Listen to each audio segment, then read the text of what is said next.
नमस्कार, मी करिश्मा. एलव्ही न्यूजच्या बातमीपत्रामध्ये आपल्या सगळ्या दर्शकांचे अगदी मनापासून स्वागत. आपण पाहत आहात एलव्ही न्यूज. सांगलीत करेक्ट कार्यक्रम झाला तरी गोपीचंद पडळकरांची 6 वर्षात उभी केलेली ताकद भविष्य बदलणार.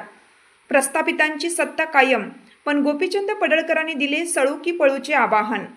प्रस्थापित एकत्र आले तरी नवजात नेत्याने दिले सळू की पळूचे आवाहन. सुभाष शेठ खांडेकर. सांगली झेडपीत जयंत पाटील गटाचा विजय, गोपीचंद पडळकरांचा 6 वर्षात वाढता प्रभाव. सांगली जिल्हा परिषद अध्यक्षपद निवडणूक, प्रस्थापितांची सत्ता कायम, पण नव्या नेतृत्वाची जोरदार झेप. प्रस्थापित नेत्यांच्या 189 वर्षाच्या अनुभवाला नव्या आव्हानांची झलक. गोपीचंद पडळकरांचा 6 वर्षात वाढता प्रभाव.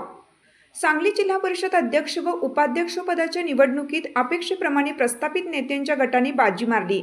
जयंत पाटील, विशाल पाटील, विश्वजित कदम आणि रोहित पाटील यांच्या समर्थकांनी अध्यक्ष व उपाध्यक्ष पदांवर कब्जा मिळवला. या निवडणुकीत विशेष लक्ष वेधले ते प्रस्थापित नेत्यांच्या एकत्र येण्याने, ज्यांचा एकत्रित राजकीय अनुभव तब्बल 189 वर्षाचा आहे. वसंतदा पाटील 26 वर्ष आमदार, 4 वेळा मुख्यमंत्री. शालिनीताई पाटील 5 वर्ष, प्रतीक पाटील 5 वर्ष, विशाल पाटील 2 वर्ष, राजाराम बापू पाटील 28 वर्ष, जयंत पाटील 36 वर्ष, आर पाटील 35 वर्ष, सुमन पाटील 4 वर्ष, रोहित पाटील 7 वर्ष, पतंगराव कदम 43 वर्ष, विश्वजित कदम 8 वर्ष.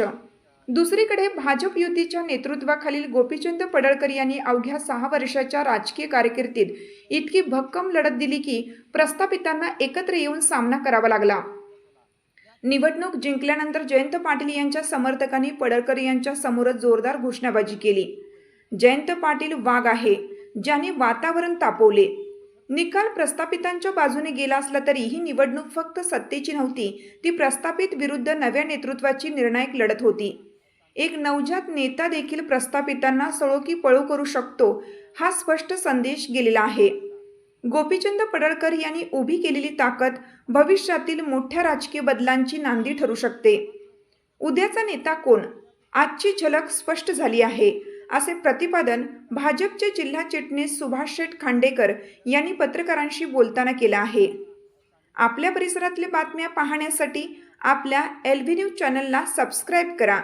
एलव्ही न्यूज चॅनलसाठी मुख्य संपादक विलास उत्तम लोखंडे.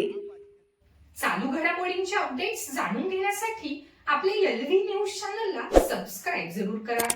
लाईक करा, शेअर करा व कमेंट देखील करा. बेल आयकॉनवर प्रेस करा व नोटिफिकेशन्स मिळवा. पाहत रहा फक्त एलव्ही न्यूज. मुख्य संपादक विलास उत्तम लोखंडे.